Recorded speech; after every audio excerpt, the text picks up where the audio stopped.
Hey everyone, welcome back to the channel. In today's video, we are exploring the video Keeping Quiet by Pablo Neruda, a truly powerful piece that encourages us to pause, reflect, and find peace in the silence. It's a part of class 12th English syllabus, and we will break it down in simple, easy to understand way. So if you are here to understand the poem better or revise for your exams, you are in the right place. Before we begin, don't forget to hit that like button, subscribe to the channel and turn on the bell icon so you never miss an update. Now let's get into the poem and see what poem really wants us to understand. In Keeping Quiet, the poem demands the necessity of quiet introspection. Man's action, his rush and hurry have already caused much chaos and trouble in the world. Now it is the time when he should take a pause. He should do self introspection, stillness. Stillness doesn't mean total inactivity. Stillness and silence will help man in creating a feeling of mutual understanding among human beings. सो हम इस poem में यही पढ़ने वाले हैं कि कैसे हम अपने आप को एकदम रश हरी इस दुनिया का पीछा छोड़ के हम कैसे शांति की दुनिया में आ जाए. शांति का मतलब स्टिलनेस का मतलब ये नहीं है कि बिल्कुल ही काम नहीं करना, कुछ काम नहीं करना. शांत थोड़ा सा अपने माइंड को रिलैक्स करना, थोड़ा सा इस पोएम में हम यही समझेंगे. ठीक है, तो हम स्टार्ट करते हैं पोएम को अब. So let's start the poem. Now we will count to 12 and we will all keep still for once on the face of the earth. Let's not speak in any language. Let's stop for 1 second and not move our arms so much. ठीक है, तो अब इसमें poet क्या बोलती हैं कि अब हम 12 तक गिनती करेंगे और सभी चीज़ एकदम साइलेंट और मोशनलेस हो जाएगी. ठीक है, और क्योंकि कम से कम एक बार इस धरती पर किसी भी भाषा में बात ना करें और आओ हम 1 सेकंड के लिए रुक जाएं और अपने हाथ को इतना ना हिलाएं, तो इस स्टैंजा में पोएट यही कहना चाहती हैं. ठीक है, समझ आ गया. इसमें कोई वो हार्ड वर्ड्स भी नहीं है और मैं आपको लाइन टू लाइन इसलिए पढ़ा रही हूँ क्योंकि जो भी इंपॉर्टेंट वर्ड्स और पोएटिक डिवाइस है वो आपको पता चल सके, इसीलिए मैं आपको लाइन टू लाइन पढ़ा रही हूँ. ओके, सो अब हम पढ़ेंगे next para. It would be an exotic movement. Exotic means unusual. ठीक है, unusual movement. With rush without engines we would all be together in a sudden strangeness. ठीक है, स्ट्रेंजनेस मतलब सरप्राइजिंग. ठीक है, स्ट्रेंजनेस मतलब सरप्राइजिंग. तो इस पैरा का मतलब ये है कि यह एक बहुत ही मोहक या फिर अनयूजुअल मोमेंट होगा जिसमें कोई भी हड़बड़ाहट या रेल पेल या और मशीनों का शोर नहीं होगा. हम सभी मिलकर अचानक से एक यूनिटी का अनुभव करेंगे और आनंद लेंगे. ठीक है, यूनिटी मतलब हम लोग एक साथ हो जाएंगे और आनंद का मजा लेंगे. ठीक है, इसका मतलब ये है. अब हम मूव करेंगे नेक्स्ट पैरा पे. सो नेक्स्ट पैराग्राफ में क्या है तो हम आइए पढ़ते हैं.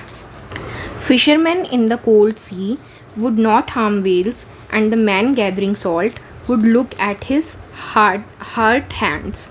इसका मतलब क्या है, पहले तो आप ये देखिए कि इसमें कोई इंपॉर्टेंट वर्ड हार्ड वर्ड तो नहीं है.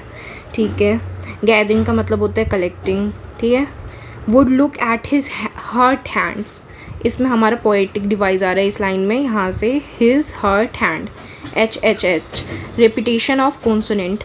तो हम कौन से पोएटिक डिवाइस में रिपीटेशन ऑफ सेम सो इसमें हमारा पोएटिक डिवाइस आ रहा है एलिट्रेशन. कौन सा आ रहा है, एलिट्रेशन. ठीक है, एलिट्रेशन आ रहा है इसमें हमारा पोएटिक डिवाइस. तो इस वाली हमारी लाइन का मतलब ये क्या है कि ठंडे समुद्रों में मछुआरे जो हैं वेल मछलियों को कोई नुकसान नहीं पहुंचाएंगे और एक आदमी नमक इकट्ठा करता है और वह अपने घायल हाथों का ध्यान रखेगा. ठीक है, इस वाले जो हमारा स्टैंजा है इसका मतलब ये है. तो हम मूव करते हैं नेक्स्ट स्टैंजा पे. नेक्स्ट स्टैंजा में क्या है, ठीक है, Those who prepares green wars with gas, wars with fire, victory with no survivors, would put on clean clothes and walk about with their brothers in the shade doing nothing. सो इस paragraph में क्या है, पहले तो आप mark करिए ये वाली लाइन, ठीक है, विक्ट्री विद नो सर्वाइवर्स। तो इस वाली लाइन में जो ये है, इसमें हमारा कौन सा वाला वो है, पैराडॉक्स। कौन सा है, पैराडॉक्स है हमारा poetic device. Paradox poetic device में ये होता है कि जो स्टेटमेंट है वो इम्पॉसिबल आइडिया को प्रेजेंट करती है, ठीक है। जो भी स्टेटमेंट है वो इम्पॉसिबल, विक्ट्री, विजय, जब कोई सर्वाइवर ही नहीं होगा तो उस पर हम विक्ट्री पा सकते हैं। जो पर्यावरण के विरुद्ध युद्ध करते हैं वह जो जहरीले गैसों से युद्ध करते हैं और जो मतलब अग्नि शस्त्रों से युद्ध करते हैं वो विजय तो प्राप्त करते हैं, परंतु उस युद्ध में कोई भी जीवित नहीं बचता। कवि चाहते हैं कि स्वच्छ कपड़े पहनकर, साफ कपड़े पहनकर अपने दूसरे भाइयों को साथ बिना कुछ किए वृक्षों की छांव में शांति से सैर करें। यही कभी हमारे चाहते हैं कि हम बिना लड़ाई झगड़े के, बिना किसी युद्ध के, बिना, अब जब तुम युद्ध कर रहे हो, जब सामने वाला ही जीवित नहीं बचेगा तो उस युद्ध का फ़ायदा ही क्या है, ठीक है। सो अब हमारे इस वाले स्टैंजा में यही मतलब है, ठीक है। अब हम आएंगे नेक्स्ट स्टैंजा पे, ठीक है। नेक्स्ट स्टैंजा में क्या है, आइए चलिए पढ़ते हैं। What I want should not be confused, और इसमें सर्वाइवर मतलब विक्ट्री का मतलब तो विजय ही है, विजय, ठीक है, विक्ट्री मतलब जीतना। तो अब आइए नेक्स्ट स्टैंजा पे, इस वाले पे, what I want should not be confused with total inactivity, life is what it is about, I want no truck with death, if we were not so single minded about keeping our lives moving and for once do nothing, perhaps a youth silence might interrupt this sadness of never understanding ourselves and of threatening ourselves with death। तो इसमें पहले वो hard word वो करते हैं, interrupt means side मतलब disturb, और threatening means causing a threat, ठीक है, कॉजिंग अ थ्रेट को हम थ्रेटनिंग बोलते हैं। सो हम इस पैराग्राफ में अब क्या है, पोएट ये कहते हैं, जो मैं चाहता हूँ उसे पूर्ण समझने की भूल नहीं करनी चाहिए। जीवन वही है जो यह हुआ करता है, मेरा मौत के साथ कोई भी रिश्ता नहीं है। यदि हम अपने जीवन को लगातार आगे बढ़ाने की ओर ही केवल अपना ध्यान केंद्रित ना कर एक बार ही कुछ भी ना करे तो शायद एक लंबी चुप्पी हमें अपने आप को कभी ना समझने से प्राप्त हुई उदासी और स्वयं को मौत के मुंह में धकेलने के खतरे के बीच रुकावट पैदा कर सकती है, ठीक है। तो इसमें यही है हमारा स्टैंजा में। आइए नेक्स्ट स्टैंजा में, इसमें कोई इंपॉर्टेंट वर्ड जो भी था मैंने आपको बता दिया। अब नेक्स्ट स्टैंजा पे आते हैं, ठीक है। नेक्स्ट स्टैंजा में ठीक है, सो हम नेक्स्ट स्टैंजा पे मूव करते हैं। नेक्स्ट स्टैंजा में क्या है, ठीक है, perhaps the earth can teach as when everything seems death and later proves to be alive. Now I will count up to 12 and you keep quiet and I will go। इसमें poet क्या कहते हैं, शायद पृथ्वी हमें शिक्षा दे सकती है। पृथ्वी पर जीवन पूर्णतः कभी समाप्त नहीं होता, क्योंकि जब हर चीज़ मतलब मरने की नज़र आती है तो वह वास्तव में मरती नहीं है। जैसे मृत जो भी चीज़ नज़र आती है वो वास्तव में रियल में नहीं मरती है, फिर भी पृथ्वी पर जीवन चलता है, ठीक है। अब मैं 12 तक गिनूँगा और आप सब चुप रहेंगे और मैं चला जाऊँगा, ठीक है। उन्होंने बोला कि अब मैं फिर 12 तक गिनूँगा और सब चुप रहेंगे और वो चले जाएंगे।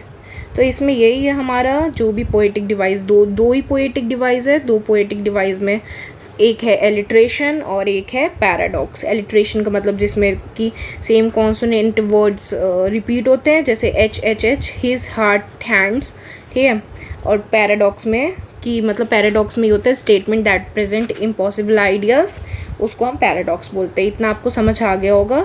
चलिए अब हम क्वेश्चन आंसर पे चलते हैं। जो इसके टेक्स्ट बुक एक्सरसाइज है उसको हम पूरा करते हैं, ठीक है।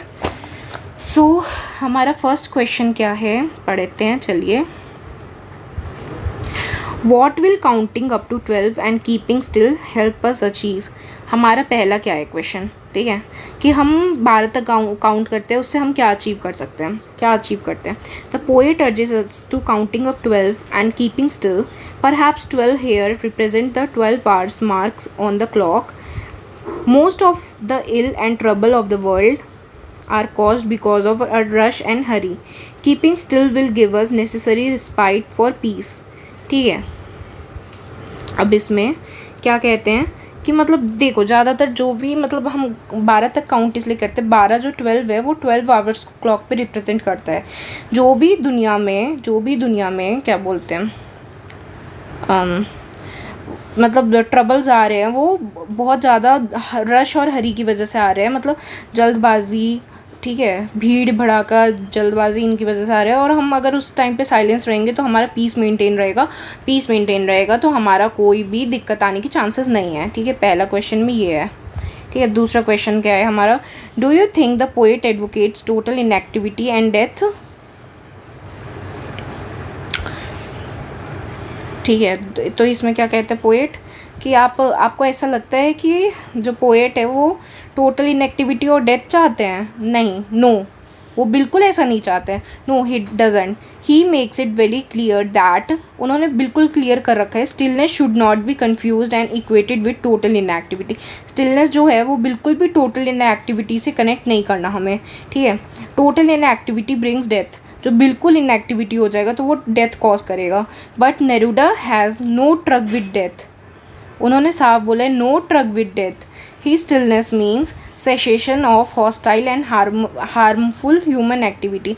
Harmful human activities like rush, hurry, ये सब को हम वो बंद करके एकदम थोड़े से शांति से पीस की मतलब लाइफ जी सकते हैं.